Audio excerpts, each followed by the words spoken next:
Welcome to the Through the Table podcast with Tom, Rick,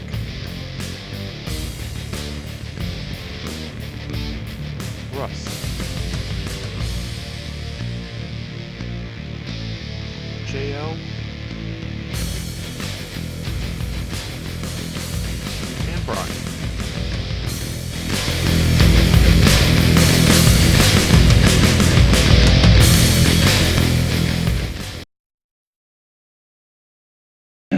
So yeah, huge news week. Definitely. Where do we want to start? Yeah, I guess.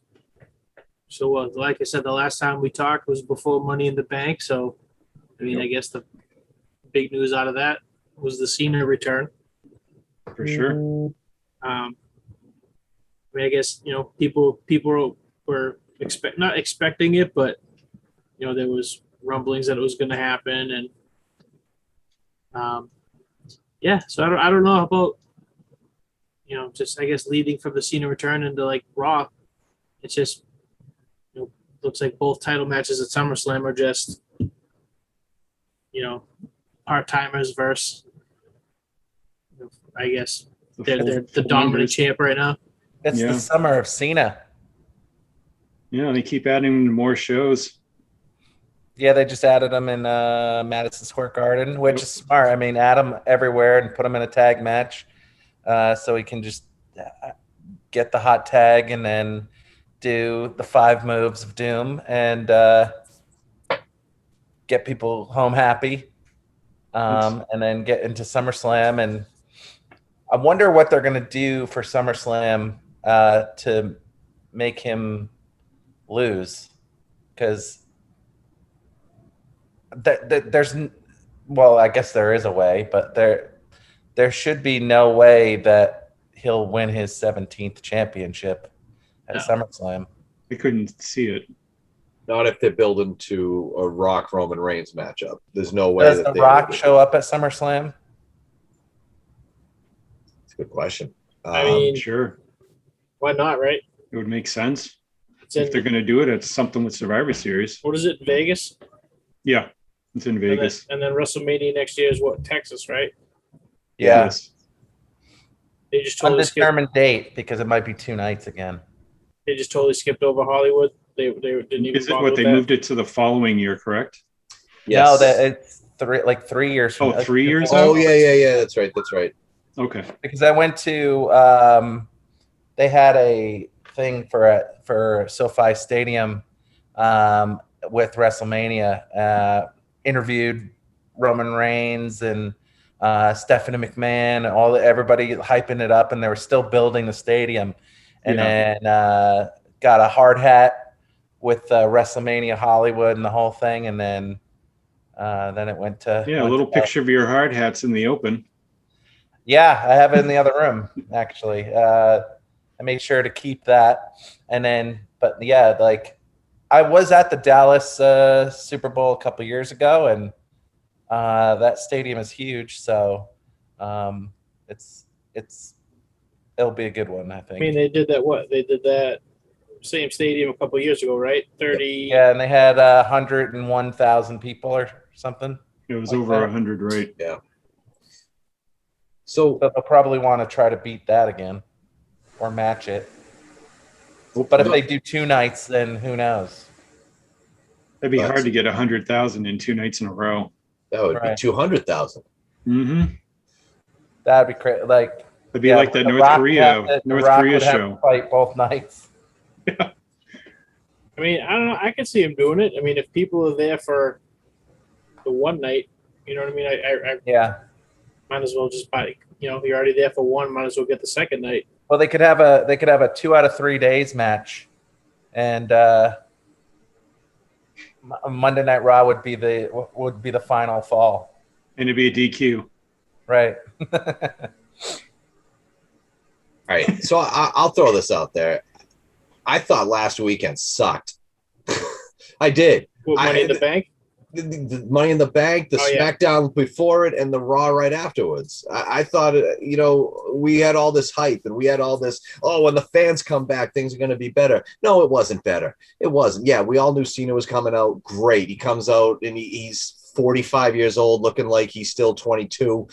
You don't need to have your hat match your shirt every time. Why don't we mix it up a little bit? Look at what Jericho's done throughout the years. Look at what some of these other guys done. We get it. Don't give up. Fantastic. That being said, he's one of the nicest guys I've ever met, and his dad's not, but he is. But it's fine if you like him. It's just the character that you're talking about. It's dated. It's absolutely dated. But that's not even my biggest problem. My biggest problem is that I thought Money in the Bank had some good moments, and then I thought that there's some that's just like. I mean, think about it. We predicted just about the entire show for the most part. You go back and watch those predictions, and we pretty much nailed the entire show. Monday night, I was very underwhelmed. I was very underwhelmed by Raw. And I'm going to tell you why. I'm thinking we got the fans back. We're going to get rid of the lazy booking. Things are going to get better. And now we're going to have Sheamus versus name the babyface Mexican wrestler, because I can't. I don't know what his name is, Carrillo? but I do know. Yeah, Alberto Carrillo or whatever. Yeah, Alberto Del Rio. It's like the 1700th time that they've wrestled each other on a Monday Night Raw. Great, here we go again. I'm all excited. We got the crowd. Here's John Cena. Holy crap! Finn Balor showing up on SmackDown, and now we're gonna have Sheamus versus this guy yet again. Lazy booking. Oh, now let's have Shayna Baszler and Nia injure somebody. Jax go up against Natalia. Out of all this though, we got a bromo between Riddle and Cena. So that is true. That could possibly forgive all. Can we also discuss probably what was the biggest abortion of Monday night? Was when you're going. Oh, of course, when the end of the night happens and all of a sudden the stupid music comes on and here comes Goldberg. You know what? Goldberg nowadays coming out this time. When he first came back a few years ago, he kind of looked like he legit could still go. He comes out Monday night and he just looks like the random guy that's sitting at the bar at the local Chinese food place trying to hit on whatever bouffant Betty is walking by, drinking her frickin' old-fashioned, hoping to go home with somebody. What are you doing? His arms look small and tiny. Are we supposed to believe that this guy is a legit contender for a genetic freak that is Lashley? We're supposed to believe this guy's got a chance? Are you kidding me? He's the guy, and I think I said this to you guys in the chat. If I didn't, this is new. He's the guy that he just looks like he shows up to the family barbecue. He drinks a little too many Bud Heavies. He's saying inappropriate jokes in front of the kids. He might be hitting on a cousin at this point. Who knows? And he's talking all about cars, and he drives a 1992 F-150. He stinks. He absolutely stinks. No, really? What do you think? So you're going to be totally happy when he wins at SummerSlam? I might break my computer. We might not be able to do a podcast the next night. Yeah, what is Lashley going to do tonight to get the upper hand, so to speak? Just show up. That's all he's got to do. Just stand next to him. He has the upper hand. Look at him. He's what, 6'6", legit 280, 290 pounds of solid muscle. And then you've got this freaking 60-year-old pipe-armed nothing next to him who had 2 years of a run. That's all he had. 2 years. He stinks. Get out of here with this Goldberg. You know what? You want to bring back a WCW guy that maybe people might be interested. What's Glacier doing? What's The Wall doing? Why don't we bring back some of these guys? They might actually be able to put on a match or two, other than this stupid Goldberg almost kills a national icon like The Undertaker in the middle of Saudi Arabia. You might be happy that Raw is having Sheamus fight a Mexican wrestler right now. Because why not? Humberto again? No, Damian Priest.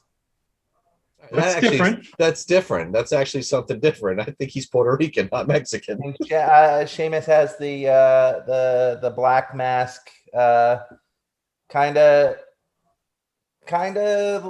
well, not kind of the Cody Rhodes gimmick.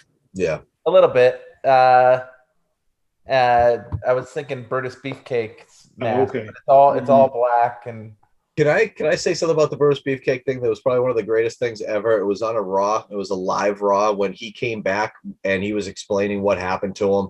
And he's in the middle of the ring doing an interview saying, "I lost my wife. She left me, and then this parasailer hits me in the face." It was a quiet moment, and you can hear as loud and as plain as day someone screaming, "Kill yourself!" Oh, Wow. I have watched that so many times. My brother and I used to watch that all the time. It is the funniest moment on Raw, I think, ever. Here's this guy pouring his heart out. This fan doesn't care. Just kill yourself. Tom, I just want to point out that the wall is dead. He'd still put on a better match than Goldberg. And Glacier is now the play-by-play guy for Cody Rhodes' Nightmare Factory School showcase thing that they do on YouTube. He's also the head trainer there. And the head trainer. Yep. Yeah, see? Meanwhile, you got Goldberg, who can't train anything. Yeah, that you might want to edit that one. That was bad. I want to see Bobby Lashley beat up Goldberg's son. That's what I want to see. That would be amazing. He always brought his son into the ring. Now his son's like old enough to like crush beers and stuff. I feel like the last time I saw him, he's not that little shirtless kid. Remember that Goldberg just made his son go into the ring and take his shirt off. Mm-hmm. It would be cool. It would be cool if Lashley was just like, "I'm not fighting you. I'm not fighting you," and then he just puts his son in the full Nelson in the thing, and then his Goldberg accidentally spears his son, and just like that would be awesome. You know, I hated I hated how they had him come out, and he's too stupid to even realize the mic's not in front of him yet. And he's screaming, "Who's next?" as loud as he could into nothing. You know who's next, Bill? Bill, do you know who's next? Whoever's on the screen when I turn the goddamn channel, because you're on it, and I want something else, anything else. I will watch frickin' name the awful. I'll watch Baby Shark 1,000 times over Bill frickin' Goldberg. Stinks. Get him out of here. I want to know if Goldberg's on Cameo. Oh, he must be. We need a Goldberg cameo for Tom. Hi, Tom. I heard you were my number one fan. You're one of my biggest fans. I heard you wanted to be next. What, Bill? So you can drop me on my neck too? Is that what Lashley's next for? To paralyze him? You freaking awful worker. So yeah, but he's gonna definitely win at SummerSlam. Totally gonna win SummerSlam. Of course he is, because I'm convinced he's got. I said this last week. I'm convinced he's got pictures of Vince. He's got something over Vince. But if he wins, does Big E cash in at SummerSlam on him? I can see that. I doubt it. No, because they did the Nikki one this past week. I don't think them to do the other one that quickly. Although I don't know if anyone's ever listened to the New Day podcast. I haven't. Love it. But Big E is like a huge fan of Goldberg apparently. So like I kind of wouldn't mind seeing if Goldberg, like if Big E had his dream match, for the belt. Did he have an autograph signed by him when he was a kid? Possibly. Isn't there like a story out there about that? I think so. Yeah, that sounds familiar, right? I just remember hearing on the podcast that he wanted to just that was his dream match was Goldberg. I'm surprised Goldberg actually knows how to sign his name. He doesn't just put a big X like his number in The Longest Yard. He just had an X. That was his signature. Well, I think it's just a G and a squiggly line. It's not like anything really that difficult. You could probably do it better. Yeah, because I can read and write. Well, if they give him the belt, I know today they said the Saudi Arabia show is back on track for October, and we know Goldberg will have to go to that show because he'll make his $5 million or whatever from the Prince. Oh, they are doing one in October? If they're allowed to go there, they have it scheduled right now. The greatest WrestleMania. Who knows what they'll call it? They got to call it something spectacular. What was it? The Spectacular? I don't remember what they called it last time. Super Showdown. Super Showdown. The greatest Royal Rumble ever. I would say the Super Showdown was that Australia one. That was Australia? Okay. Yeah. Yeah, they're scheduled to go back, though.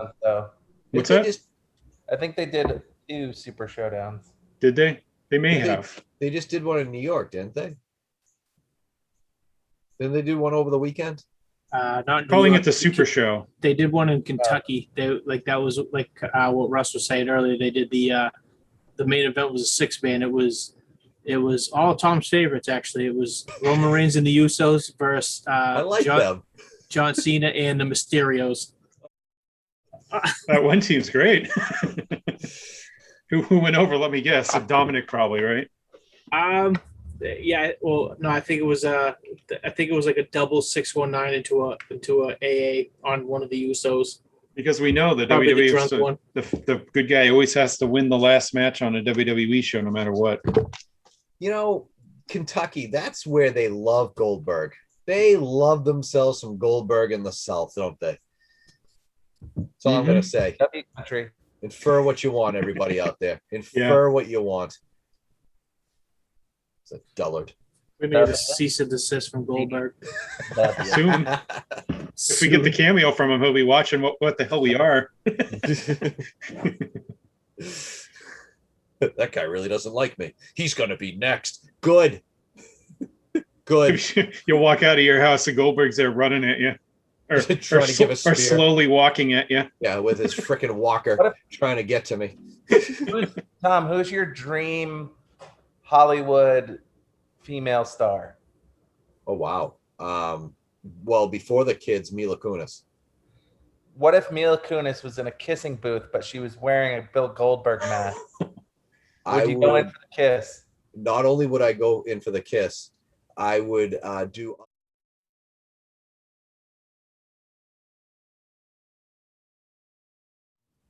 Wow. Mila, come on the show. Yeah. Literally. Another one that might get blocked here. There's a word in that sentence I'd like to emphasize. But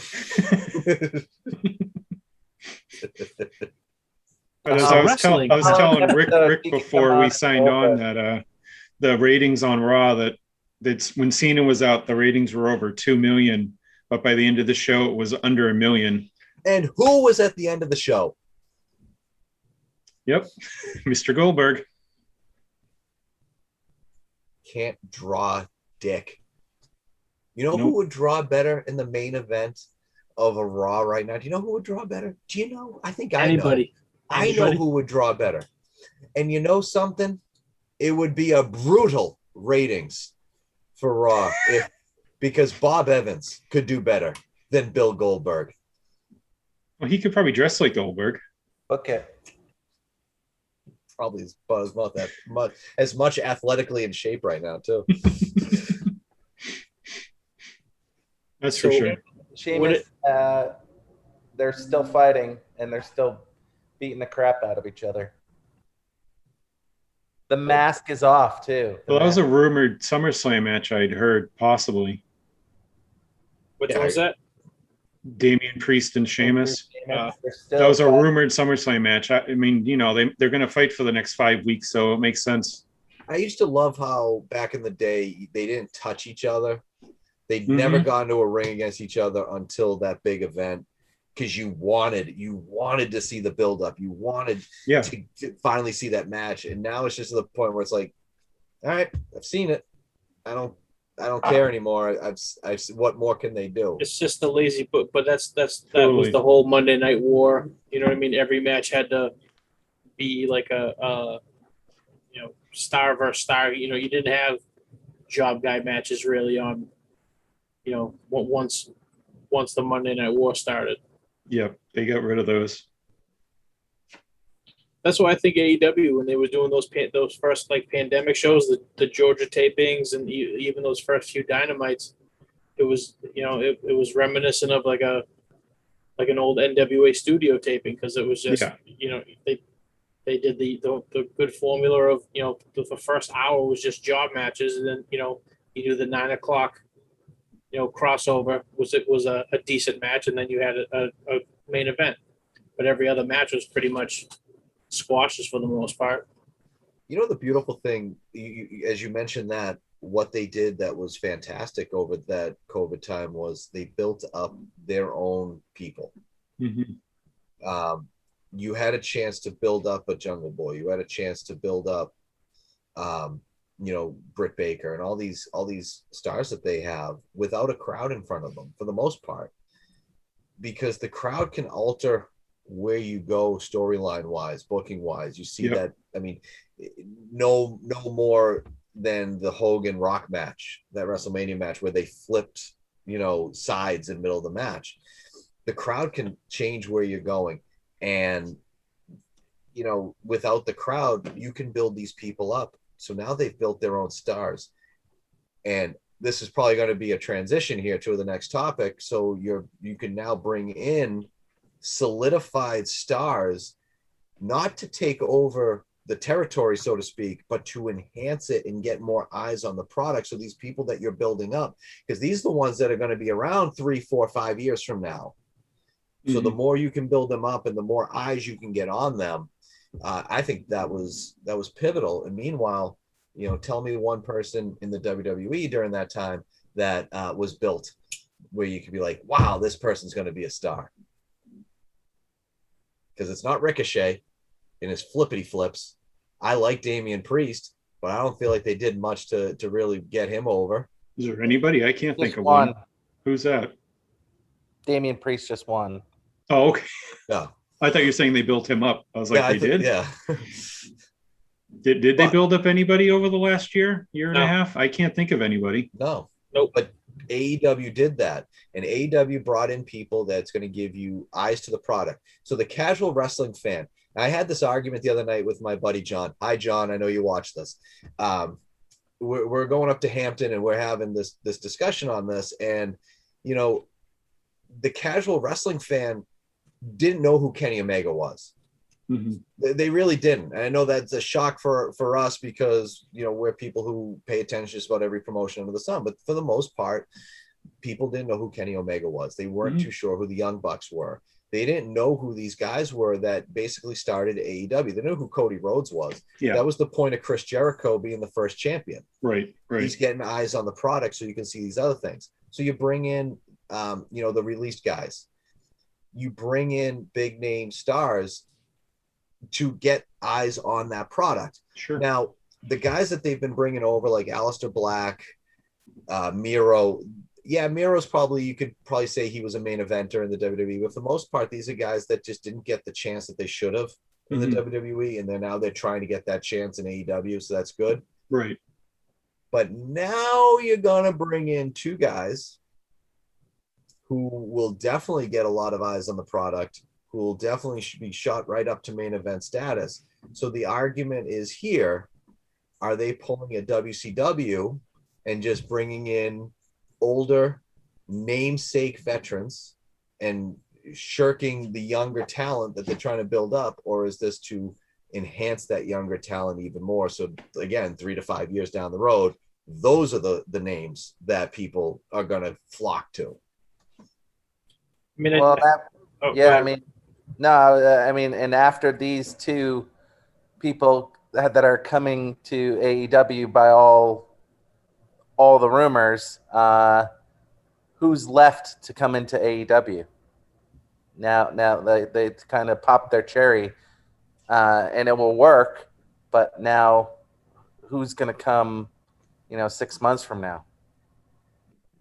I mean, I guess it all depends on, like what, Punk and Danielson might do. Is it, do they want to work with, the younger guys trying to get them over? Do they know, do they feel like, all right, we're, Punk's 42, 43. I think Danielson's probably close to that age. Yeah, he's close. I mean, granted, I guess Danielson's style, he can still, like he can still go, he's not doing anything, high risk that, but I just feel like with Punk, I definitely think Punk is probably I mean, outside of maybe Brock Lesnar, Punk's probably the biggest get AEW can get. You know what I mean? Unless, I couldn't even think of somebody else. You know what I mean? And Danielson is unbelievable. An unbelievable get too. But I think like Punk is it's probably like the number one like feasible free agent that they could pick up. And, people keep saying like, Lesnar and stuff like that, but I just don't see Lesnar ever. I mean, he could take the paycheck, you know what I mean? But I just don't see him. They'd waste too much money like bringing him in because you'd have to pay him per match with what Vince does, and they're not going to do that. Right. And how long will Punk will it just be a one-off in the way that No. I mean, not a one-off, but meaning like a 1-year deal? No. So I'm thinking he comes in with the cult of personality. He comes in Chicago, biggest pop ever, etc. Mm-hmm. But then I know it's different, but he came into the UFC and lost twice and just kind of was forgotten. He came into, I know this is different, on the Fox show just to be a talking head. And I thought that was going to be the biggest thing. And then it was just kind of like, okay, he's on the show and he makes some good points and it's fun. But then it just, then people didn't really watch the show anymore. Mm-hmm. I mean, it's different now that he's wrestling. So after that first feud or after that first time coming in, 2 months from now, it will be cool to see him, but will it have the same effect? Kind of like Christian. Yeah, kind of like Christian, and kind of like how Kenny Omega has all the belts. That was cool, and then it's still cool, but if he were to lose, it wouldn't be a big deal now, kind of thing. So I personally think that first off, what are you going to get out of Punk at this point? He hasn't been in the ring in 7 years. What are you going to get from him? Now, he's a guy he's a cardio junkie. He runs all the time. He's still training MMA stuff. I think the wind will be there and all that. But, I mean, how many bumps has he taken? Things like that lately. Who knows? So I don't know what you're going to get. An interesting thing is he's as old now as Hogan was to start his WCW run. So there's something to think about. But from all the reports, he's going to be there every week. He's going to be on Dynamite every Wednesday, or at least almost every Wednesday. So if he's doing this, he's doing it. He's all in, no pun intended. And he's the type of guy that can keep things relevant. He's a great talker. So yeah, maybe 2 months down the road, he's still, charismatic. I think he's far more charismatic than Christian. Christian's kind of a boring guy. I'm not going to lie to you. He's got his appeal, but he's kind of boring. There's a reason why he was somewhat the Marty Jannetty of the tag team between him and Edge. He's kind of boring. Punk isn't boring. No. Punk will find a way to make it interesting and make it entertaining. There was another point that you had that I wanted to talk about, and I can't think for the life of me now what it is, and I just watched the train just fly away. It's going to be interesting because, again, I don't know what he has left. I don't know if he's going to be pushed to the moon right away. Again, he's been out of the business for 7 years. I don't know if you should push him to main event status right away, but I don't see how you can't, because he's going to get a gigantic pop. That was like another, once again, the Christian comparison. It was like once he came in, he signed with AEW, everybody just assumed that his first program was going to be with Punk. I mean, with Kenny Omega. And then they cooled it off a bit. It seems like, now he's going with Jungle Boy a little bit, and they're doing they're doing the angle. I feel like at some point he's going to turn on them, but it's, do you do that with Punk? Same thing though. I feel like with Adam Page, if they don't put the belt on him at the next pay-per-view, I kind of feel like it's wasted. Like it's been his storyline. It's like it's almost 2 years old. It's a 2-year-old angle that's been, just suddenly, going on.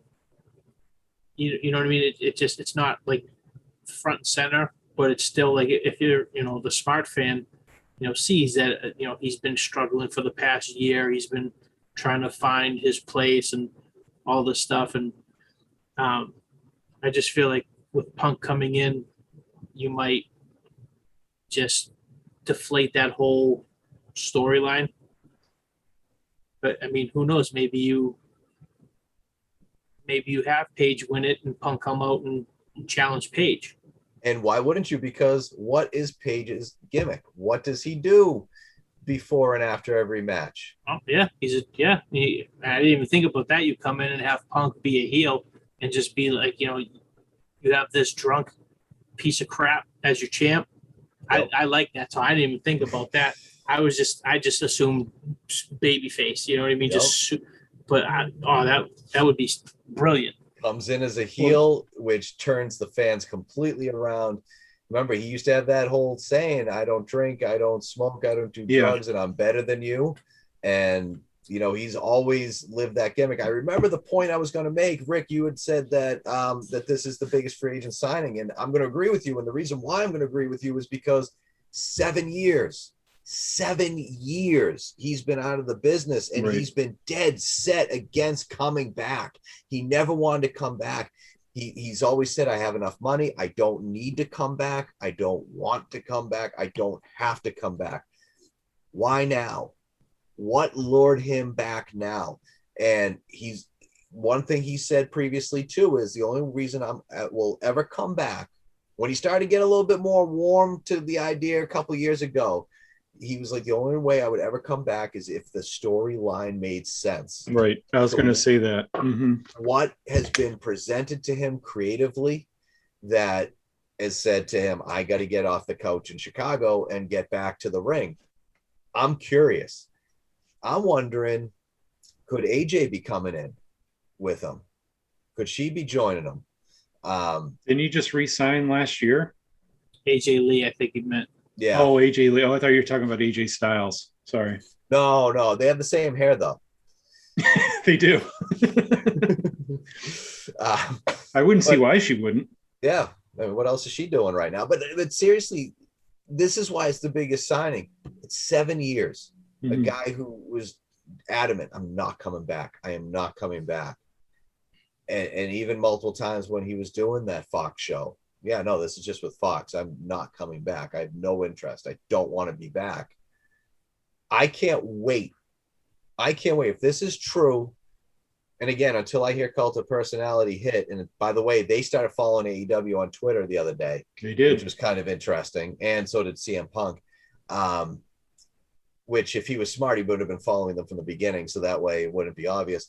But until Cult of Personality hits on the 5th of September, which is when I think we all expect this to happen, since it's in Chicago, until that music hits, I'm not going to be convinced that he is actually coming out. I haven't seen a contract with his name on it. You're not going to. No. I'm super skeptical too. Like that, like as much as I want it to happen, it's still kind of like. Is it also impossible for him to be heel, no matter how good of a promo he is? No. Chicago's one thing. He'll never be a heel in Chicago, but other places is different. Think about it like Brett. Brett was a babyface in Canada and a heel in the United States. The hometown hero in Canada. Yep. In the U.S., they hated him. Mm-hmm. Yep. Punk will be a baby in Chicago and probably Wisconsin. Probably the area, right. Yeah. But I feel like, too, though, like you have his Ring of Honor run when he was doing the when he wrestled Aries for the belt, and it was supposed to be his last show, and nobody expected him to win the ROH title, and he wins it, and cuts the promo, the whole Scorpion and the Frog story or whatever. I'm sure you guys have heard it, but but everybody went from like freaking out that Punk won the title in less than 10 minutes, everybody in that arena wanted to kill him. Mm-hmm. You know what I mean? He definitely can talk. I mean, like you said, Chicago, there's no way regardless, he comes out, nobody's booing him. Right. But I also at the same time don't have there's no doubt that he won't at some point by the end of they'll start hating him. I mean, I don't know how long it'll take, but I'm sure just a couple promos and that's it. You got a full blown heel CM Punk. He's too good. He's too good personality wise, charisma wise. He's too good to not be able to switch back and forth between heel and baby. He Sure. can make a heel gimmick work beyond belief. By the way, for anybody out there who doesn't think that this CM Punk signing is probably the biggest thing to happen and probably the biggest free agent signing in a very, very, very long time, probably about 20 years since the WCW, WWF wars. Think of it this way. Daniel Bryan is a gigantic name in the industry. He just signed this week too. We've just spent 95% of the segment talking about CM Punk and have barely even mentioned Daniel Bryan. And that says a lot, because when Daniel Bryan signed earlier, last week, mm-hmm. and we were messaging each other, I was like, there's your biggest news story of the week. There it is. And then 6 hours later or whatever it was like, wait, what happened? Who's signing? Right. It's amazing how this news, because it's been so anticipated for 7 years, it reminds me of, and again, I don't think my buddy appreciated this comparison, but it reminded me when Shawn Michaels made his return back in 2002, and you were talking 4 years in between WrestleMania and when he came back, and it was always, is Michaels ever going to come back? Is Michaels ever going to come back? And then he finally did, and it was amazing. It's the same deal here, but this time it's been 7 years. Is Punk ever going to come back? And now that we're like on the precipice of that actually happening, and I'm sorry, people out there, if you don't know what precipice means, go look it up. Google's your friend. We're right there. It's about to happen. And wow.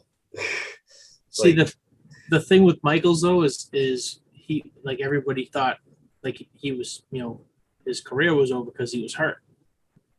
Punk was just like, wow, I'm done. See you guys later. It just left. So like that's the thing, is for the last 7 years everybody's been clamoring for it, and that's because he can come back. You know what I mean? Like you have Christian and Edge and Daniel Bryan. You have all these guys coming back from injuries. It's great. In the sense that nobody ever thought they would see these people again in the ring. Sure. Now it's like, oh my God, they have a second chance to, at a career. Meanwhile, CM Punk was like, I'm fine. I can do this. I just don't want to. Yeah. It's just sitting home playing with Larry. He said he just needed something that would make him want to come back. Just not come back. Just, hey, I'm CM Punk. Everyone loved me. He wanted something to sink his teeth into, not just an overall, like a long something, not just a one night show and that's it. He wants something that's going to last a while, something that's really going to be meaningful to him. But why wouldn't you do that? Well, could they possibly mess it up? They had an exploding death match that messed up. They had Chris Jericho fall off the cage that was less than spectacular. Could CM Punk come in and they mess it up? They haven't messed up on personnel wise. They've messed up on the gimmicks, but like the gimmick stuff as far as like the explosions and the obvious cushion underneath the boxes. But they like if they say some big fireworks display and nothing goes off and then Punk walks out, that'd be kind of how that would be screwed up. But I don't think he could let it be that bad. I would say also what they have on their side too is like we've talked about, CM Punk has his song. Daniel Bryan has his song that he can come into that we're all familiar with, because those are songs that are not public domain, but like. Tony Khan's paying for it, and he will pay for it. I'm sure he has already. I was going to say I mean, you have Daniel Bryan's, you can do, public domain because it's, but see, I mean. Not the song he's using. He would use Final Countdown from Europe. See, that's the song that he used in Ring of Honor. That you have to pay for that. But he could use his WWE song because he wants to use his independent song, his Ring of Honor song. He's already said that. Yeah, he goes because the whole reason he came back was because he wants to work in Japan, and that's the only song he used over there. So he's already basically said, whatever I do next, I'm using it. Yeah. So Tony Khan has no problem paying for it. Right. He's just buying random music all the time. So. Mm-hmm. Yeah, I heard the WWE actually offered Daniel Bryan more money to come back. They did. Tony Khan's like, I'm going to give you less dates and you can go work in New Japan, which is something you want to do. Yep. And WWE was like, yeah, no, we don't want you working in Japan. That was the whole thing when it supposedly they were talking to New Japan. That was only because trying to keep him. Right. And New Japan's like, we have all the relationships with everyone else. We're not going to get rid of them all. No. And the WWE will get Daniel Bryan back again. They'll see never how long he signs for. Back. Yeah, but like I feel whether they hate him or still like him, they're giving him his, play in Japan, play in the play box of things, but they'll have him back for Hall of Fame. They'll have him back as a for that stuff, sure. Yeah, he never burned a bridge there, right? And I think Jericho will definitely be back in the WWE at some point. It'll be interesting to see a couple years from now. Punk won't though. No, never. But who from AEW will do the jump? Like MJF, it'll happen. I think needs to do the jump. MJF definitely will. He's too young. I can't stand him. He has a 5-year deal that he re-signed for, so he's there for at least 5 more. I love him. I think he's fantastic. I think he's going to be a gigantic star 10 years from now. He will. I think he needs a WWE run. He'll get one before he retires for sure. Everyone will go there at some point. The thing is, though, is with MJF, I don't think he would be good in the WWE. His whole shtick is him being a complete dickhead, like calling people fat and and like stuff like and it's just as you said, his $500 cameo thing. That's not like I went to an indie show where he walked by some like 8-year-old kid and was just jammed his middle finger right in this little kid's face, and it's like you can't do that in the WWE. You know what I mean? Like none of that stuff will fly. And I saw him go up to someone in a wheelchair and say, "I dare you to fight me. Get out of that right now." Yeah, like that's just I mean. I feel like that's hack. Like you know what I mean. Bobby Heenan never had to call anyone fat or make fun of their disabilities or flip off a child. Yeah. You know what I mean? It's just, I don't know. I just think it's not like, oh, he would, I hear that all the time. He'd be so good back in like the territory days. And it's like, even that, you know what I mean? Ric Flair never had to, swear at somebody. You know what I mean? It just, I don't know. I just never been a fan of him. No.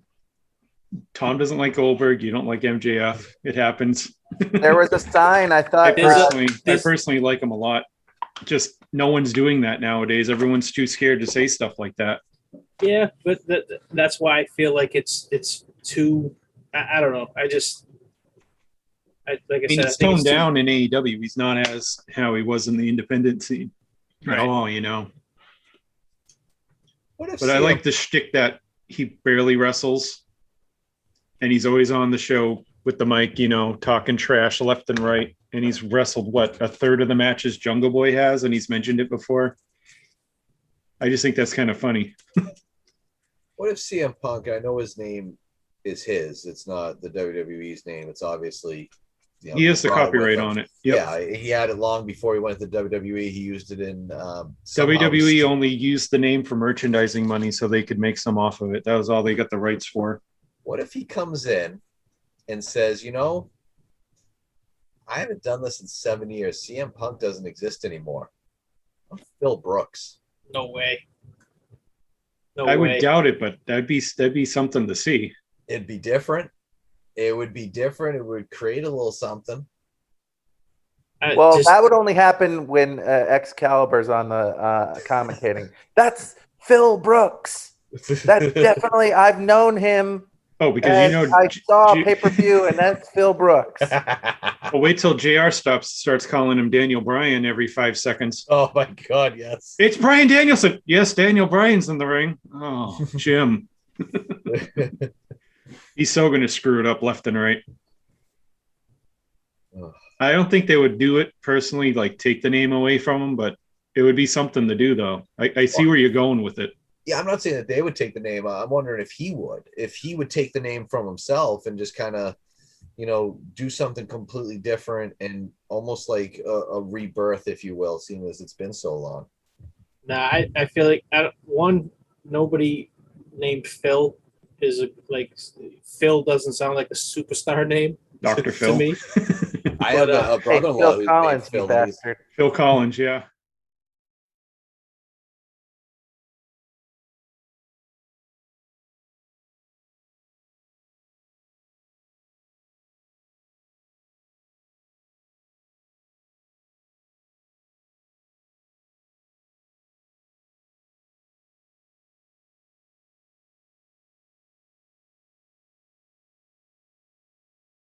Oh my God, yeah. That would be fantastic. If your cousin was wearing a Mila Kunis mask. You're going to have to edit this part. Oh, I hear you. But no, I like to give Bryan something to do. You just look at pro wrestling tees, and there's 50,000 CM Punk shirts already on there. There's no way he's changed his name. The only difference is just an AEW logo somewhere on it. Right. Still sold by the same store. It'd be funnier if they kept calling him CM Punk, but Punk would say, "That's not who I am anymore." Like they're kind of banging heads with each other on it. I'm not coming to the next show if you don't call me by my name. Oh no, you signed to CM Punk. You can't change it like that. I'm curious. It'd be something to do. It'd be real risky. I could. I see where you're saying, but I don't see how you could. TNT would never go for it. No. I know we talked earlier about discussing how they're going to bring him in, and I keep going back and forth of, do you have the music hit and have him come out? That's the obvious, right? That's the obvious. You're in Chicago, Cult of Personality hits, everyone goes ballistic. Or do you have him do what he has been doing every now and again in the independents, just do a quick run-in with a mask on and then reveals himself? Well, you're there for 3 nights because they're doing Dynamite on the 1st, Rampage on the 3rd, and then All In on the 5th. You could do something like that where, you find out at the pay-per-view what the heck's going on because you got 3 shows and they're all live. Something will happen. You know what I just realized? What I just realized too, that's kind of interesting, is the CM Punk Colt Cabana dynamic. If they got to start working together again. Yeah. Didn't they make up? I have him attack Cabana. No, I don't think so, because didn't he make the whole lawsuit and everything? I don't think they made up. Cabana sued Punk, I thought, but Cabana sued Punk for because I guess Punk promised to pay Cabana's legal fees for the podcast or whatever. Yeah. And then Cabana was at Raw and stuff like that, just hanging out, and that's where that all started from, I guess. I'm sure they're not worried if Cabana wants to quit. Yeah, that's part of that roster trimming that they need to do. Well, they're going to have to now if they're bringing those 2 in and a few women that supposedly are coming in. Yep. You can't keep everybody. You just use them when you're in your local areas. That's all. However they do it will help determine if anyone else is going to come in. If they do it right, then other people will want to come in. Well, they've seen how people have been working so far. So I think Punk and Daniel saw that where, they brought in Miro, they brought in some of the old WWE guys, and they're actually getting used, not just, oh, look, they're here. And then for 5 weeks, you don't see them again. Speaking of Miro, do you guys think he's over? Is he actually working out, especially as TNT champion? Are you Like, wow, this is great. This is working out The fantastic. new character's starting to work. I was gonna say, I think it was the best man was terrible. That stuff was crap. That was the dumbest thing to do. You could have killed him right there with that. That was just stupid. Right. So I'm starting to realize that as much as he complains about not being able to get the brass ring and all this stuff in WWE, might have been him. I mean, as far as in the ring, I feel he's fantastic in the ring. Oh, he's incredible in the ring. He's a really good worker. But I don't know. I'm kind of underwhelmed so far since he went into AEW. I feel like the same as I did when he was Rusev. I was like, man, this guy's fantastic. He can work. He's got a personality on him that should just be exposed all the time. He should always show off who he is as a person. He's funny as hell. But I feel like that works against him though, because it's like, everybody wants to see goofy Rusev. Yeah. And he's trying to be this guy that's just, I'm gonna kill people, and it's just it's a clash of styles, I guess, or clash of personality. You can make that work though. You could be like the funny goofy guy that, like, we all have that one friend that we go out with that is freaking hilarious, but you also know there's a damn good chance by the end of the night you have no choice but to break up a fight because he's he's getting in one. But we all have that friend that would actually kind of work. I'm just underwhelmed by what he's been doing so far and starting to realize that maybe he's the issue with the glass ceiling. It was the gimmick they gave him when he first started. That best man thing was just right. There was nothing. No one could get that. I don't think anyone could get that over. I don't know who could. Like, really, I don't even know what the hell it really was. But I feel like if he debuted doing what he's doing now, I mean, he'd easily be in the in the main event scene. Yeah, absolutely. But I think that's what it was. I think the whole just being with Kip Sabian just ruined him for. I mean, he's still fighting it as you see. He's still. I mean, he's nowhere near where he could have been if he just did that the whole time. Right.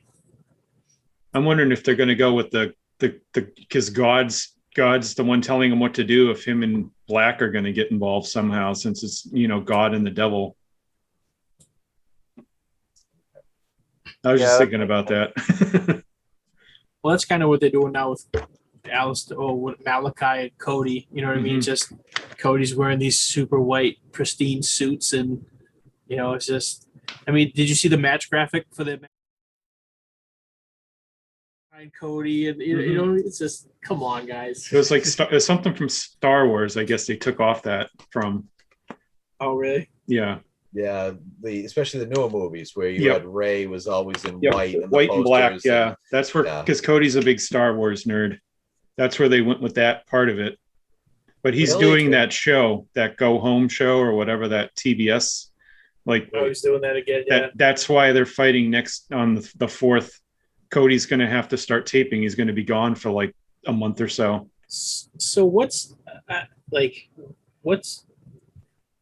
trying to think, not so much what's going on with Cody, but it just seems like he's the least around, like you know what I mean, like he might be doing more behind the scenes, right? Basically he's Tony Khan's right hand guy back there. He's in Gorilla for all the show. That's why he's always in the suit, because he's right there at the table, and he's like the top EVP of all the guys, right?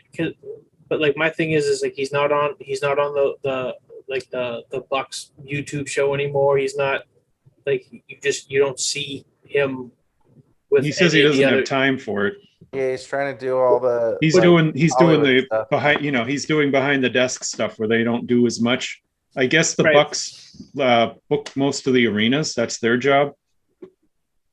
Kenny helps book the women's division, and Cody does everything else. Because I was just thinking about that. It's like. Because Cody's on Samuel Guevara's blog all the time now, and I think he was on Ethan Page's blog a few times, and I just find it funny that he did that because they said him and the Bucks don't get along, so now he's just goofing with everyone. That's why he's on those blogs. I kind of feel like there must be something. If there's smoke, there's fire. You know what I mean? I feel like there's Well, I don't know, but like also he just barely wrestles. Now he's doing TV. You know what I mean? Like it just, I feel like he's slowly turning into the Jeff Jarrett of, you know what I mean? Like That's the whole a good call. Definitely. like the Impact or whatever, TNA, NWA, TNA, Jeff Jarrett. TNA and time with him. You know what I mean? I feel like that's what Cody's I at bet right he'll now. get involved with CM Punk though. They could have good epic promo wars. Someone was making the joke that every new person that comes in fights Cody, so they'll have to have Punk fight him, and then Daniel Bryan will have to wait about a month, and then he can come in and fight him. Well, that's fine because Daniel Bryan's also supposed to come in until the 22nd of September, and CM Punk's coming in the 5th, so there's plenty of time. Until they just did Punk, and now they said they've changed it all. Now they've rewritten how to bring them in. They might even come in quicker than that for Bryan now. They don't know for sure yet.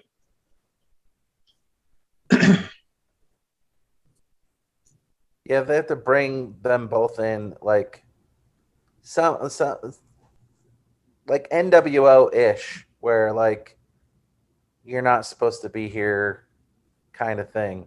But like it's too bad that everything leaked, because they do that, say like this week on the show they're in the crowd or something. You could do that. They both signed. Right. It's hard nowadays with everything totally. online, social media and everything. I don't think that will ever get to happen again. That whole NWO gimmick, just that was on the cusp of the internet. You didn't really have it then. Things were getting leaked, but not to the scale that they are now. Because everyone has a phone. Yep, that's the problem. Everyone has a phone. Who said it? You think? Because there's probably 5 people that know that CM Punk was talking, and it's one is him, one is Tony. Who's the rat? Yeah, Cody probably said it. I'll say Cody and the Bucks, and if Kenny Omega said something, or he forgets what he does half the time. I wouldn't be surprised if he said something. I blame AJ Lee. It's always the woman. It's Goldberg's fault. It's probably the WWE leaking it. Yeah, they've come out recently too during this whole thing, and it was like, oh, we never had any interest in bringing it back. Bullshit. Well, full well, if he came to you and said, hey guys, I'm kind of interested in coming back, you would find a way to make that happen. Don't tell me you're not interested. Because Vince likes money. Yeah. Vince says he can't trust him. What they say is Vince can't trust him. He never would bring him back. Right. Yeah. But yet he trusts Goldberg. Prince likes him. That's why they bring Goldberg in. Yeah. But like he also thinks the Ultimate Warrior is coming this year. Well, I'm thinking the wall might. So to Russ's point, though, I wouldn't mind seeing them come in together too. Like, you know what I mean, as somewhat of a team. You know what I mean? Like, you don't have to say they're taking over or whatever, but bring them in together and just, hey, we're sick of seeing how this is going. You know what I mean, or whatever. However you want to pull, spin it. But I wouldn't mind seeing them coming in together too. But I do like the whole Adam Page, CM Punk feud. I think that's money right there. I think that's where they're probably going to go, because they're not going to get rid of Page beating Omega at the pay-per-view. They're still going to go through with it. It's just what do they do after? They've been building it so long, you can't just screw it over. They're not someone that'll do that. Right. But it's like, where does it take? From there, it makes sense. One of my friends was telling me the other, I think it was yesterday, that he said they should make a big thing with Punk coming in, and then Daniel Bryan gets pissed about it and comes in to take him out because like, hey, you made a big deal about my signing, but now you don't even care about me. So they could do something with that where he's the heel and Punk's the babyface in it. I don't know. Who would think they'd come in and then fight, feud with each other right off the bat? I don't think they'll do that, but it's something. See, that's the one thing I'm not a fan of. Like, I wouldn't do it, but it's kind of like what you were saying. It's like everybody that comes in wrestles Cody, but it's like also Cody. It just seems like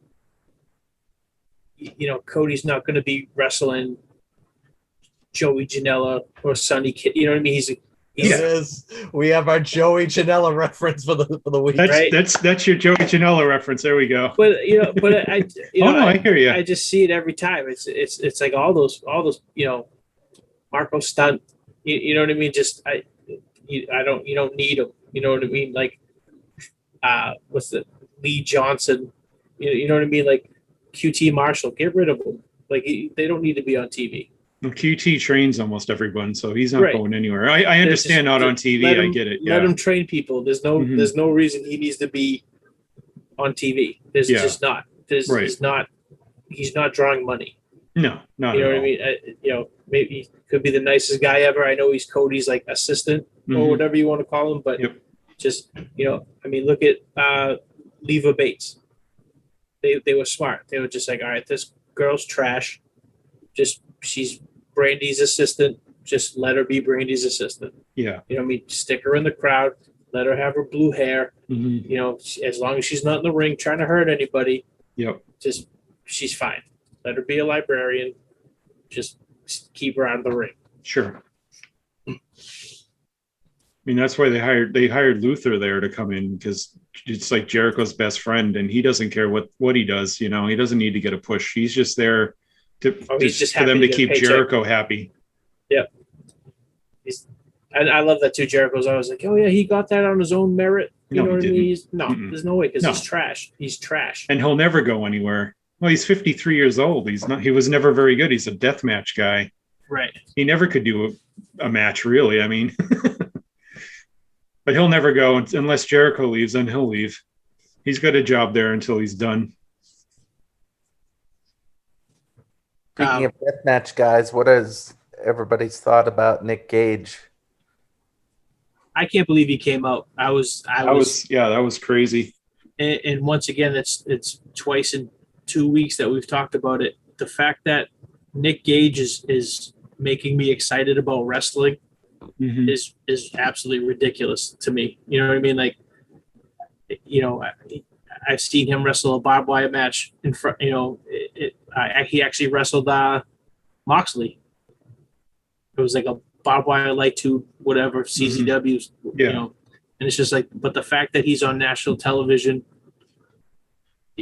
wrestling Chris Jericho of all people, it's just, that's wild to me. And the fact, like, because I've never really cared about Nick Gage. I'm not a big deathmatch kind of guy, but I don't mind death matches. I don't really like Gage particularly at all. He's just does nothing for me. Right. He's a little skinny guy. All he does is carve himself up or carve people up. There's no, moves involved with that at all with him. He's I guess the new Jack. You know what I mean? Like New Jack had that aura. I guess Gage he's got that huge following. So I mean, I'm not surprised. I bet they opened the show with that, and I bet it does big numbers. I also like the fact that they did the reveal with Jericho later in the night, where he's as Painmaker. Yeah. It's I like how he's trying to treat it like Finn Balor and the Demon, or like Muto in the Great. He's turned into the Great Muta. How bloody will it get, you think? I don't think it'll get that bloody. TNT's already worried about it, so it's going to be real toned down. I feel like there'll be a pizza cutter spot. I think the bloodiest we've seen things is Britt Baker match, right? Yeah. And that was pretty bloody. They won't do light tubes. They already said no light tubes at all, but they'll bring up barbed wire or do something like that. But light tubes are out of the question. I feel like there's definitely going to be a pizza cutter spot. There has to be. Jericho will gig, and then the rest of the match will the rest of the match will be like a brawl. They already said it's a no rules match, so they can brawl around ringside in the back. They'll probably go in the back, and who knows. I guess the other 3 matches for this Jericho Labors or whatever, or supposedly at least 2 of them are guys that aren't signed with AEW as well. I have no idea who they are. I haven't heard anything. Could that be how they bring Punk in? He's got 3 more to go after Gage. You never know. I think that's too soon though, right? Because the last one is supposed to be the Wednesday before the pay-per-view. Because I think the August 11th show, Jericho as a with Fozzy, he's not going to be on that show. So it works out that the last show was the September 1st show in Chicago for Dynamite. I bet they leave it as you'll find out that night who it is. It could be a big swerve, but it might not be at the same time. That'll get people interested. See, I just can't. I just, because the thing is the only way Jericho, right? Jericho has to win those matches to get, so I really don't think they're going to bring in Punk just to. They should have the music start and have somebody else come out with it. And then Punk comes out to take them out after it because he's pissed off about it.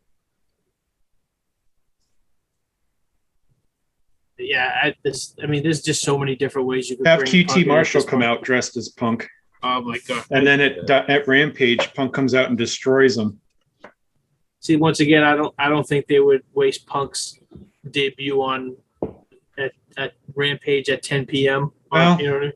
They don't want to always have all the surprises at the pay-per-views. TNT has said that over and over again. They don't want to have everything at just pay-per-views. They want stuff on their shows to get ratings as well. I don't know. Maybe they bring Bryan out first. I don't know what they do.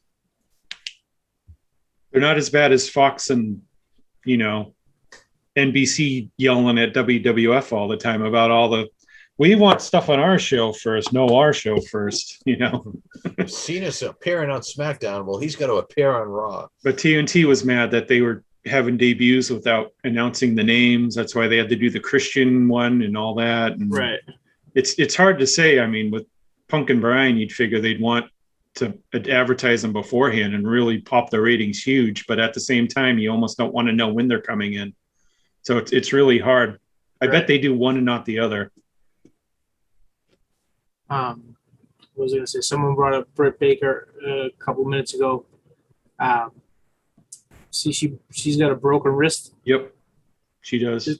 She's made of glass. She's terrible. Like, it's just she just can't catch. I mean, I hate to say catch a break because no pun intended, but it's unreal. She just can't get out of the starting gate.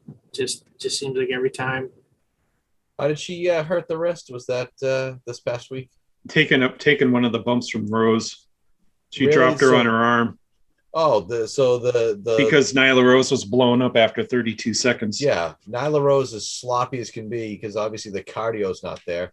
None. And it was late. It was near the end of the match. She was giving her a suplex or a drop, and she dropped her right on her wrist. Yep. She couldn't protect herself. It was right down. It's like she had no chance. That was Nyla like Rose, Nia Jax. Did it.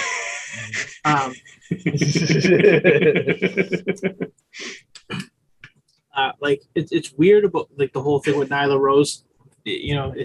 She's always they're always like hyping her up as like the biggest woman in the division, strongest woman. But if there was a match, I don't remember if it was at a pay-per-view, but it was her against Riho. Yeah, it was at the first Dynamite. Okay, that's where they did the first women's champion was crowned. Oh, okay. And there was like a top rope spot.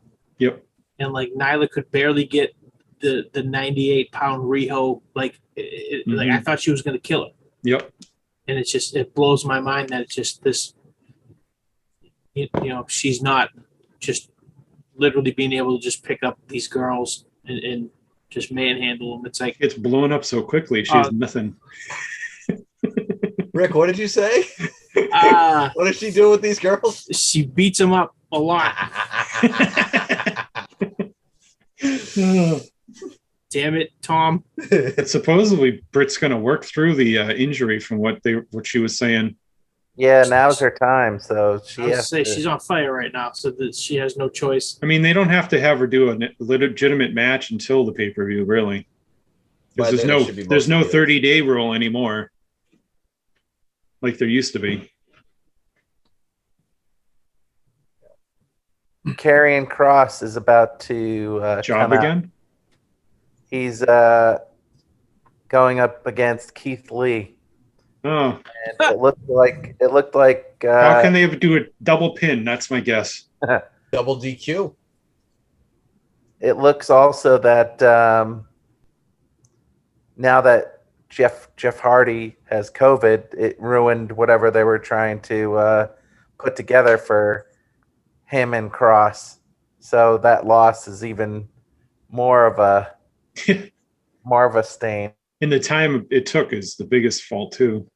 They just buried him. That was I don't like Karrion Was it Kross. a minute and 40 Karrion seconds Kross or so? Was it that fast? It was under 2 minutes.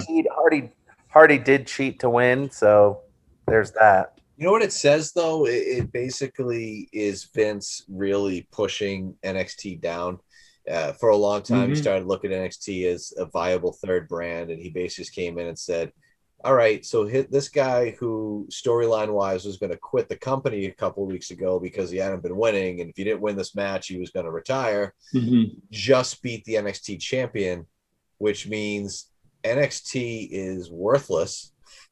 The champion isn't as good as the guy who was going to quit 2 weeks ago. Yep. And yeah, they're really just the minor leagues.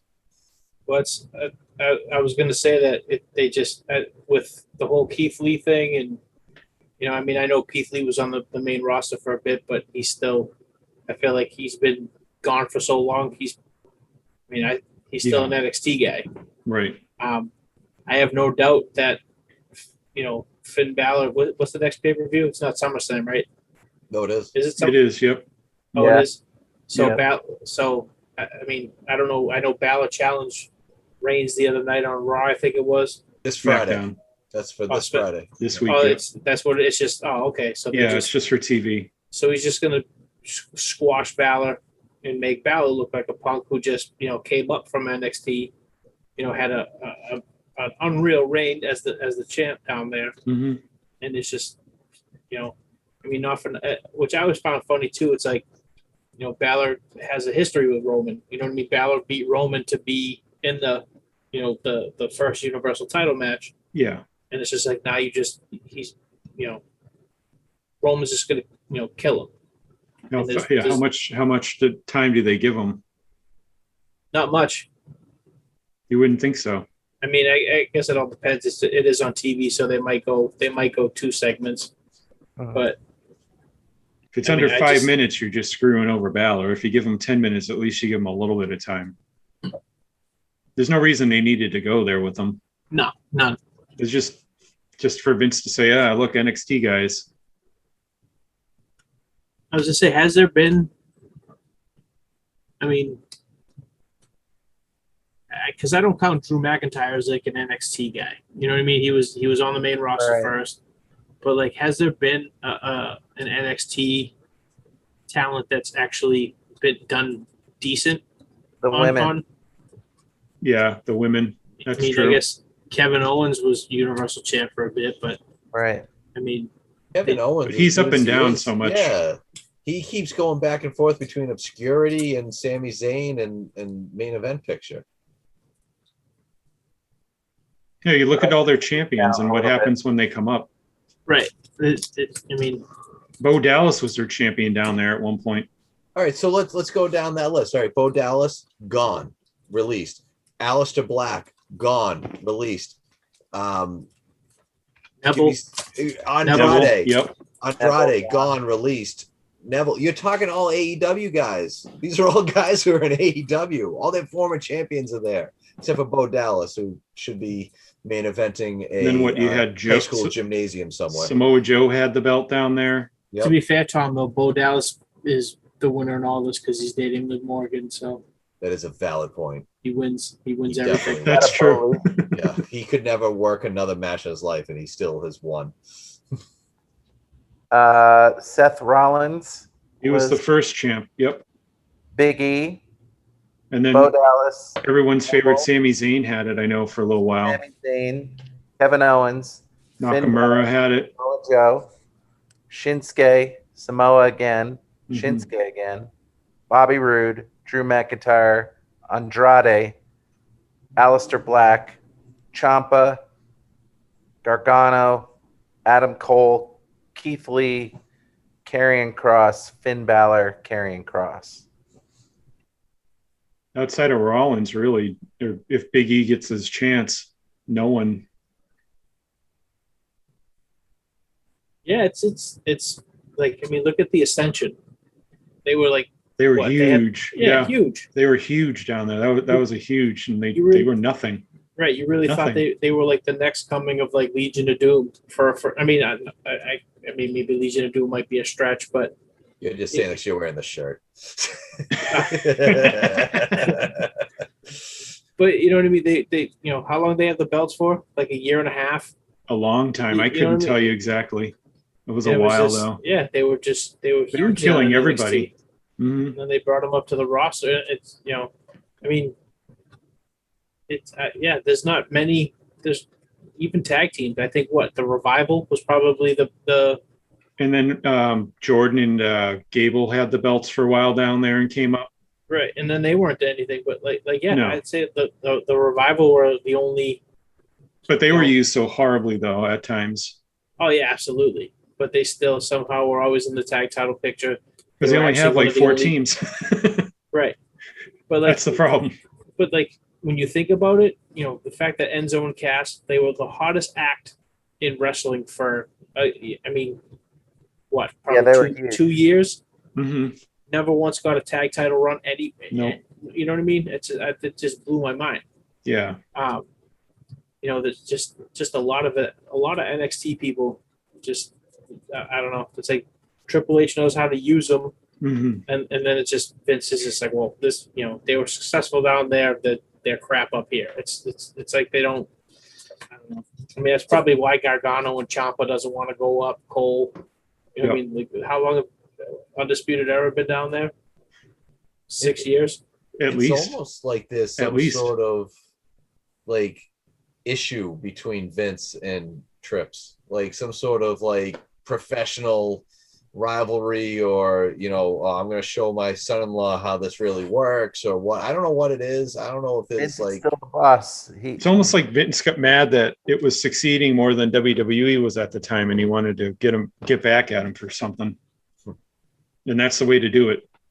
Well, the other thing too, it's like, especially recently with all the like Triple H is like, oh, it's the fans that are, it's the fans' problem or whatever, and then Vince turns around, he's like, yeah, well, it's we're listening, or it's almost like Vince was like contradicting Triple H, and it just seemed like, nobody was on the same page. Right. So I mean, maybe that's what it is. Maybe there's some kind of I don't know. Well, didn't Triple H get like demoted last year for something, or the year before? It was like senior vice president or something, and then he got demoted down. Yeah, I remember his title change. Some sort of job title change, yeah. I don't know if it was anything legitimate or if it was more just, whatever. I'm not sure if it was actually like a level down or not. But why? Why would you do that? See, I forget who said it in the chat the other day. It was like it was almost like Vince is like punishing NXT for not being able to beat AEW on Wednesdays. Mm-hmm. Yeah. Now it's just kind of like, just, oh, well, you couldn't get the job done, so we're just going to squash everybody. Mm-hmm. Yeah. Which makes sense a little bit. Like, one thing I always thought would be kind of, interesting is to see if like AEW and Raw would go head to head, see what would happen. Because I kind of feel like they would be pretty comparable. You know what I mean? I feel like AEW might have a shot at actually, beating them in the ratings. Well, if the new additions is legitimate and they do come in, that would definitely get them in that range of what Raw gets weekly. You think they do a Monday show? They'd have a Monday. No, I'm not saying they would do a Monday show, but I bet their ratings jump from a 1-1, 1-2 to 1-5, 1-6, which is what Raw does. I could see it. Right. Blows my mind. I don't know. I don't think they'd go against them, because AEW has always said we're not against the WWE. We're running our own thing. We're not going head to head with them. I don't think they purposely would do it. The network is a different question. If TBS or TNT says you're doing it, they almost kind of have to, but they'll never do it on their own half. Blows my mind too that they're getting 1.5s now, and you think 20 years ago they were getting 4.5s, 5.2s, and that was going against another promotion that was doing 4.5s as well. Right, exactly. You're getting 10 million a night. Now you're lucky you get 3. You're like jumping for joy. Which just tells you how watered down things got without competition, which is why I love everything AEW is doing, because even if it's bad, they got eyes on it, which is going to hopefully get Vince to wake up and do something better as well. It's just going to make the product better overall. Well, as you were saying, listening to the fans, the one thing they did this past week was they got Andrade away from Vicky Guerrero. Yep. And they brought in Chavo to take over that role because the fans were just not getting behind it at all. That was obviously they wanted nothing to do with Vicky with them. But you saw how it changed when Chavo came out there. Everyone seemed more into it. There was a lot of heat with them there. So, I mean, they listen to what's going on. The WWE says they listen, but they don't listen. Overall, Chavo's better, though, too. I mean, he's better on the mic. She's done a hell of a job. I got to give her all the credit in the world. I mean, she decided to work the rest of her husband's contract and all that. Great for her. Yep. She carved out her own path during that time. And since then, got herself over with that whole excuse me thing. Oh, yeah. Fantastic. She did great. Yep. Oh, yeah. She's without a doubt made herself into something great. So she made the money there. She just wasn't handed it. She did something with it. She made the money. She definitely did. But now it's kind of that contract. Now it's kind of just, I don't know. Yeah, it's like, all right. Yeah, she's with Nyla Rose. Ugh, that wasn't helping at all. Now the thing with bringing Andrade out, it's like, no. But did they ever explain that? Like, did they ever explain why Vicky was with Andrade and Nyla Rose? Like, they, is it a faction? Is it a team? Is it a? They never really. I don't. They really think they explained it, but they didn't totally explain it. No. I think she was the spokesperson the first week, and then they just kind of never mentioned why she was with them. She was just kind of there. Because that's the other thing too. It's like when she did the promo where Andrade debuted, she was just so high pitched and yelling, that you couldn't even hear who was coming out. Right. I feel like if Chavo was there from the ground, like I feel like that would.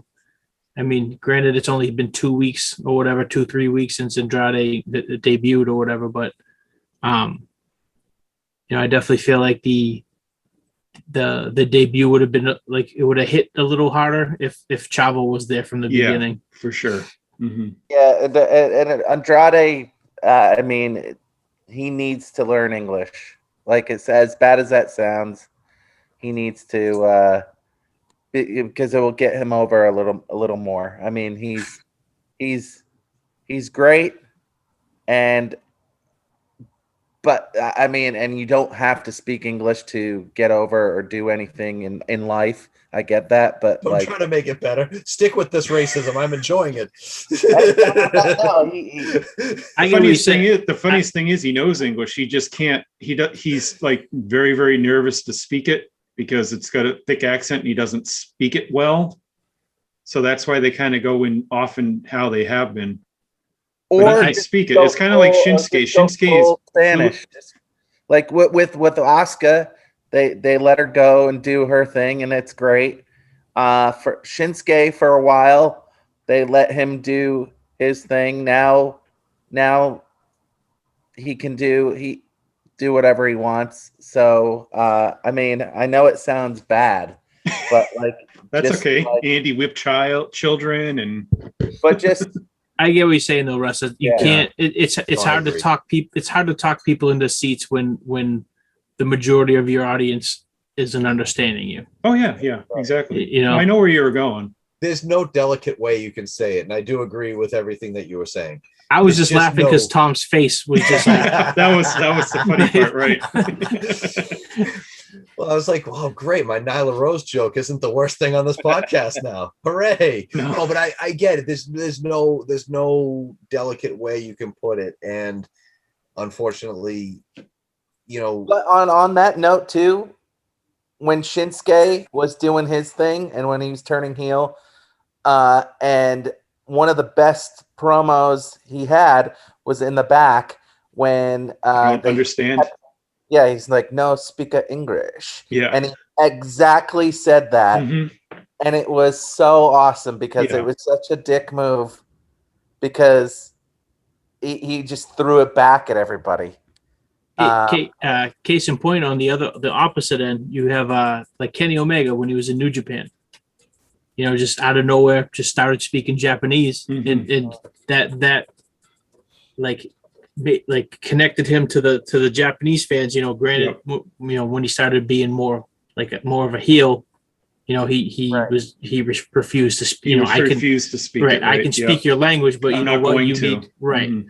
So, but I definitely do feel like his I guess if he could just refine his English a little bit, because he's a star. You know what I mean? He looks like $1 million. You know what I mean? That's the last piece of the puzzle for sure. Right. You basically use everything to your advantage. If you have shortcomings, use that to your advantage. Make fun of it. Yeah. If you're great at something, just dive into it. And just like hide what's not working till it works.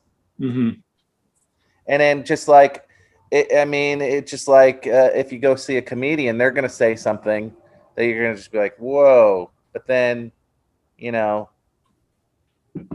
that's why they going a little bit off that, why when Ray Phoenix got injured, they brought out Alex Abrahantes to translate for Pentagon, because Pentagon speaks English, but he speaks horribly, and when he speaks, it's very, very slow. So they had Alex translate for him, because when they Alex. Like, I think he's a good heel man. Like, on top Penta of him, says right. I was saying that's why they had him come out, because he was too nervous to speak it. And when they did the Lucha Brothers stuff, Pentagon would always do the Spanish part, then Phoenix would come in with the English, because his was perfect English. And they had to do it somehow, so they brought in Alex, and now that it's just working, they keep him around just for that gimmick now. Look at El Generico, Sami Zayn. When he was El Generico, he did not. He didn't speak anything. His language.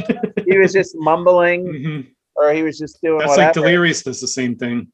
Yeah, and it was it was perfect. It worked, and it was just hilarious.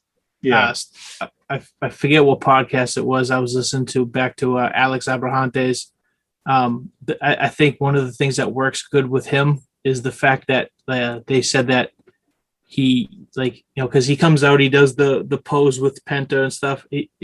Someone just says he looks like a fan that like a Make-A-Wish. You know what I mean? Like they got to go out and with that awful jacket and everything. Right. But it works. It's just it just makes you want to hate him even more. Right. It's weird. He's not really a wrestling manager. He's more I think he's their Spanish commentator too. Right. I think. Yep. He's one of their Spanish commentators. Right. Yeah. So the fact that they have a heel Spanish commentator / man, I just think it's kind of it's awesome because it works. He's like the Spanish Bobby Heenan then. Yeah. Pretty much. Yeah. And it's weird though too, because I guess when he's on the Spanish, he's doing the Spanish commentary. He goes, "I've got to go do my real job now," and then he just walks off the set. That's awesome. Yeah. And then he comes back and he's like, "Did I miss anything? Oh wait, I was out there. I know what happened." So he's super arrogant. That's pretty good.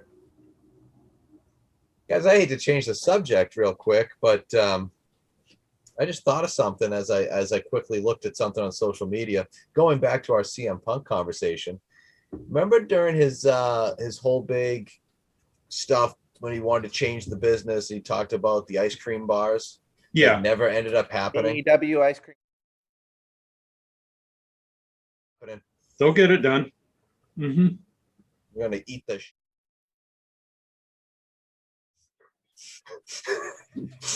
Well, if you go to Walmart, Adam Cole's just blocked you. They do have.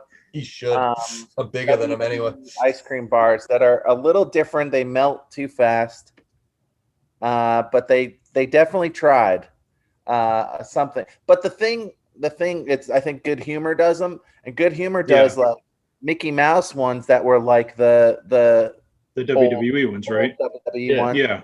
Just put freaking John Cena on it and Like, I don't want to eat Mickey Mouse. I want to eat John Cena. Let's figure this out. I think Vince balked at it because of the money or something. I heard. That's a damn shame. I don't know why, but that's what I read somewhere. I was like, why? I don't get it. Well, food is difficult. Like, I've talked to the New Day before, and like I like they tried the New Day pops, and there was a brief moment that they had. You can make your own, like, you know, icy kind of thing. Yeah. But, like, they did that. They did the cereal, but they can't make pancake mix or anything like that. Right. Yeah. It's like it's too expensive to figure out. Like, you'd think that they would just, you know, put a cover on it, but they actually want to make it. So food is hard apparently, but AEW ice cream. Is that a thing? That's a real thing? No, Tom brought it up that, like, I bet it turns into a real thing. Probably be a thing, but no one said that once. Yeah, and that's I could totally see that happening. That's in the contract. We'll make sure it happens. Right. And you're in the first line. That should be his shirt. I mean, he had a shirt. Yeah. And I have a chalk line jacket that has the ice cream cones too. Oh, cool. I was just gonna say they made shirts and jackets. It was a layup. Yeah. You know. Right. That'd be awesome. Like Tipperary, you should have done it. Sure, right. At least try it. Yeah. And then you would only be able to get it at house shows.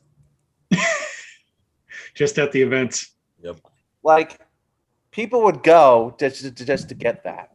Because they never sold them in the stores back in the 80s, right? Nope, just the ice. No, they did. Did they? You go to like Little Peach or something. Okay, I didn't know if they did or mostly it was the ice cream truck. I mean, that was the go-to truck for a while. Because I mean, I used to get the push-ups, and then someone pointed out, and correctly pointed out, that it was a toilet paper roll that they painted and put ice cream in the middle. So I stopped that mighty quick. Hey, delicious. I might have to start licking my toilet roll paper.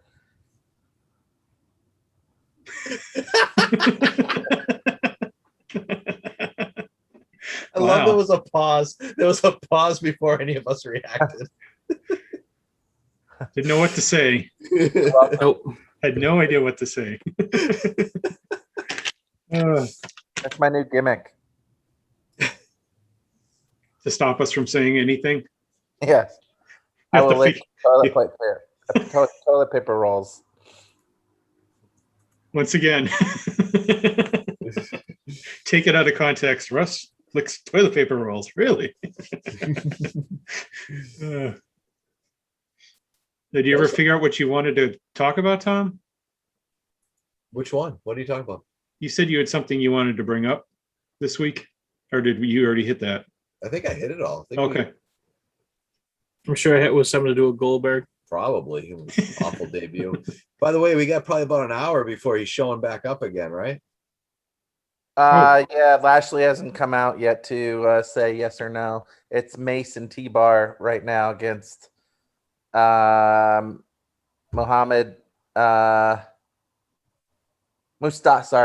Ali and Mansoor. Oh. Boy, that'll put some butts in the seats. They're a team now? Wow. They are. They're feeling everyone turn the channel now. I'm so glad that they got fans back for this crap. This is awesome. Now, instead of doing this in front of TVs, they can do it in front of people who are actually there. So they can watch how many people turn around, go to the concession stand, and decide to take a piss during this abysmal match. Freaking fantastic. I'm sure there's a lot that left already. I was going to actually bring up, because I just saw it on social media. Zack Ryder winning the GCW title. Oh, yeah. He did Saturday night. Yep. That was amazing. He was a bloody mess. Oh my God, he was unreal. It's a bloody mess. Yep. I haven't seen it, but I've only heard good things about the match. I haven't seen the match. I've only seen a few bits and pieces that they put up on social media.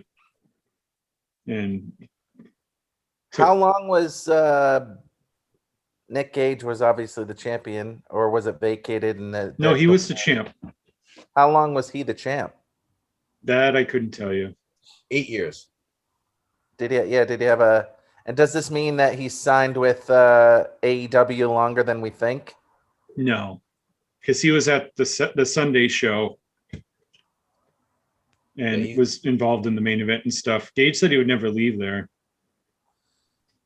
He's not a one-off, but it's got to be. Match? Like, is Zack Ryder, Matt Cardona? He has to come back. He's got the belt.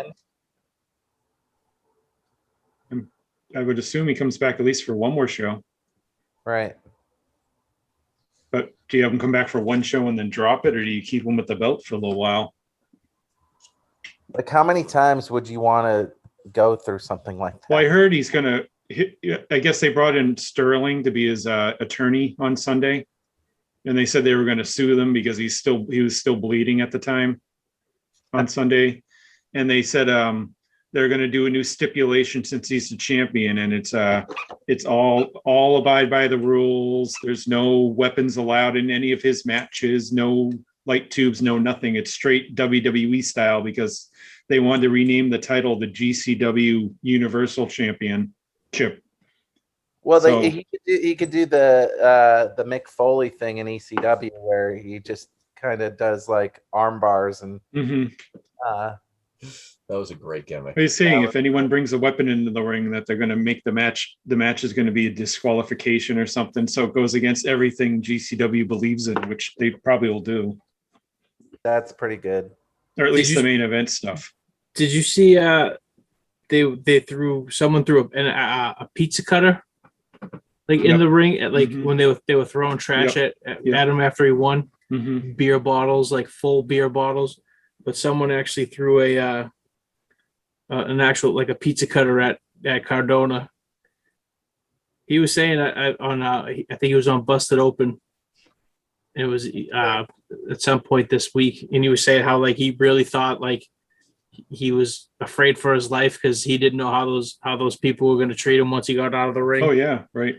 Yeah, they hate him. I mean, it was wild. It was definitely good business. Oh yeah. It just but I do feel he's not doing another light tube match that. I can't see it. Right. And he's kept himself on the mat. WWE will probably re-sign him down the road, a few months. I wouldn't be surprised. See, I don't know. I don't know if he'd want to go back to the WWE. Just I feel like he's got his whole podcast enterprise going, and he's got, he said that he's having a blast on the indies. And he signed with Impact, but they only do 2 or 3 shows a month, maybe. How much money he saved. Yeah, because he buys a lot of just stuff. He buys a ton of stuff. Yeah. So I mean, CM Punk's coming back because he obviously needs a paycheck. And he says he doesn't. He would never need another paycheck. I think you get bored after a while, right? You have to. It's got to be you want to do something instead of sit around. Yeah, I mean, he's been doing some independent movies and things like that here and there, but not enough to sustain himself, though. Right. Yeah, especially to keep himself busy. I'm saying, yeah, especially when you spend your entire life, perfecting your craft and doing things, and 7 years is a long time to not do it, and you get antsy. Obviously it's not the same, but I think of my dad in that case. I mean, he was a teacher for 30 years. He retired, and within 2 years, he was doing adjunct work at UMass Lowell. Yeah, and he did that until he finally couldn't drive anymore. But I think it's the same thing. You just get kind of bored. Right. Which is funny because if I were to get millions of dollars tomorrow, if I were to win the lottery, I might get bored. I will go travel. I agree with that one. I wouldn't be working. Nope. I love how you just set up what I said after the edit is done. That's true. Well played.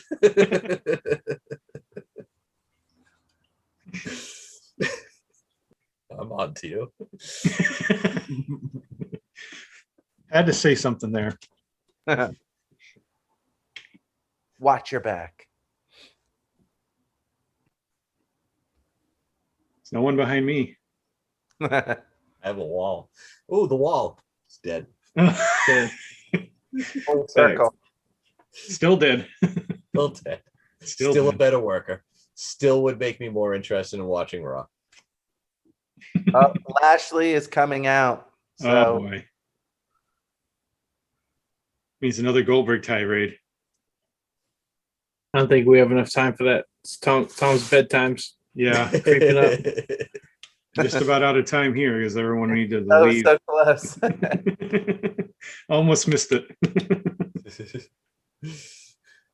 But I think that's it. I don't have anything else to talk about. I think we covered all the big news. I mean, I was giddy. I'll tell you. I was so excited about the whole CM Punk stuff, and I said it earlier. Again, it overshadows the Daniel Bryan signing, and maybe it's because we kind of all thought that Daniel Bryan was going to sign, and eventually, after his contract ended, it was a 50-50 chance he was either going to AEW or was going to resign. But the CM Punk signing is such a big free agent coup for AEW. I mean, it's gigantic. I feel bad for Daniel Bryan, but I'm also not his biggest fan. Wow. Another one on his hit list. How about don't you go eat some meat, Daniel? Enjoy some steak. No one is safe. Yeah. No, apparently not. He's got a compost pile. His wife should be in it. Tom should rise above hate. The only other topic I had was what happened at the end of the Impact pay-per-view there, where Jay White showed up. Yeah, I don't know. I mean, it's a good signing. I don't. He's just working with them because he's not going back to Japan until the pandemic's situated there. So they wanted to keep him involved. It's spiked up big time. There's a lot of guys coming back from New Japan. They don't want to go over there. Plus, him and David Finlay, he was going after, is at one of the big matches for the LA show. But just having him show up at the end of there like that was like, for them, Impact, that's like a huge surprise for them, since most of their surprise wind up being like, Heath Slater showed up. Right. Jay White showing up is like, what? Wow. I mean, that's just, I love the fact that it's, New Japan's letting their like talent just, come over here and do that. Just, I mean, Finju, it's just, especially like David Finlay, he's still kind of, I mean, I know he's been around for a bit now, but he's like, to me, I feel like he's still kind of green. Yeah. So it's just, but also, when you're only in New Japan, you know what I mean? Like he's got a, I forget where he went for his excursion, but actually I don't think he didn't go anywhere. No, he didn't go anywhere. No, he just turned into like funny pants wearing David Finlay after a while. Yeah, it was just he never went on excursion. That's right. He was just there. He just full time. So like, I definitely think that a feud with Jay White would help him a little bit. What's up with Finjuice? Are they not? Is one of them hurt? No, they were both there. All right, because they were on the pay-per-view. I hate to say it, I don't watch Impact at all. They came back and they fought. Can't remember who they fought at the pay-per-view, but they won. It wasn't anyone like spectacular. I mean, the only thing I'm happy about is that Sami Callihan didn't win the Impact title from Kenny Omega. He's another one. I feel like Sami Callihan's like he's on my Goldberg list. I don't know. Everyone seems to like him. I'm not sure why. I don't know. There's just something about him that I've never been a fan of. Especially like the whole Eddie Edwards. He caved in Eddie Edwards' face, and then was just like, oh, it happens. Yeah. It's like I'm sure that was, I'm sure it was part of a heel thing to, they played along with it, right? Right, because I remember he was on like Jericho's podcast, being like, I'm not sorry, and it's like, well, and then he went and busted open, and him and Bubba were having a little feud about it. Yeah, I'm not a fan of Callahan. Well, they're saving up for Bound to Glory in September there, where they're doing the pay-per-view where NWA, AAA, AEW, everyone's involved, New Japan and Impact. Whoever Omega's going to fight there is probably when he drops that belt, and he's going to drop the belts to Omega, or he'll drop to Hangman. He'll drop all the titles within like a few weeks, and you'll probably see Omega just like have a breakdown or something. What's first, the NWA pay-per-view or the I believe AEW? The AEW one's first, because I feel like, and then I think it's like that's on September 5th, and I think 2 weeks later is when Bound for Glory is. Okay, so I So he'll be on a losing streak at that point, because I think he's defending against Andrade the AAA belt between those 2 weeks. So really? 3 straight weeks he has 3 huge matches, and he's dropping them all at that point. Oh, he's got it. Just so makes sense. Absolutely, yeah. And then he could just go and he'll be in like a break. He'll be just like in the back crying, or like they'll do something where he'll just like lose everything. Like he went from being on the top of the world to they don't even have him on the shows anymore for a couple of weeks. All right, so I'll throw out a scenario. Right, there you go. He loses. Right, he disappears for a bit. Punk takes the belt from Hangman, and then Kenny reappears, and they do the Kenny. You would think that like I said, when he first, I thought face turn, face CM Punk, come in, challenge Kenny. Then you could do it. Kenny loses the Bullet Club or the Elite or whatever you want to call them now. With all the guys there, right? And he comes back as the best bout machine or whatever you want to call him. Because I keep reading, Meltzer keeps saying left and right on the Observer all the time that the long play for Omega is to be a super baby face again soon, not 2 years from now, but they're saying like relatively soon. Right. So that could play into it if that's what they're going for. I mean, Punk should come in as a heel. It'd be perfect. I would love, yeah. Everyone wants him to come in as a face, but don't. Well, like I said, I just from the very beginning, as soon as all the speculation started last week, it's like, oh, he'd come in, his pop would be huge, he'd be the biggest baby face. And it's like, as soon as Tom said, no, you have him come, it just writes itself. It just it's almost too good. Yeah. And I'm sure they're all thinking that too. Right. Remember, he worked his best angles when he was a heel. All day. Oh yeah, all day. For sure. Yep. And even if you think about it, the whole the Money in the Bank match, it's like, he was like a de facto face. They're in Chicago. Like Bryan said, nobody's gonna boo Punk in Chicago.